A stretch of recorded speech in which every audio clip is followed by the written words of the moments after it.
Welcome to the Genius Factory. Enjoy the video. You need an iPhone 16 running the latest iOS. Once updated, make sure Face ID and a passcode are set. First, disable low power mode because it can override always on.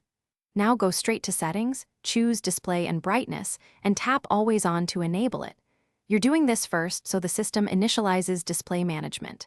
After enabling, don't leave, stay in display settings to fine-tune brightness and schedule options, because that next step controls battery trade-offs and visibility. Once Always On is active, customize how it behaves so it fits your routine.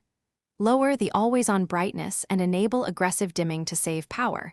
Meanwhile, pick which lock screen widgets remain visible, because more widgets mean more updates. Then go to Notifications and limit what wakes the screen.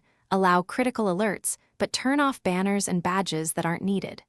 Finally, tie Always On to a focus schedule and set auto-lock delays thoughtfully so the phone stays readable yet conserves battery when idle. Finish by restarting the iPhone to ensure settings apply cleanly, then test Always On in bright sun and low light. Check that it dims in your pocket and when covered. Monitor battery use for about 48 hours. If drain is unacceptable, reduce widget count, lower brightness, or tighten notifications. If Always On won't remain enabled, toggle it off and on, restart again. And if necessary, choose Reset All Settings as a last non-destructive option.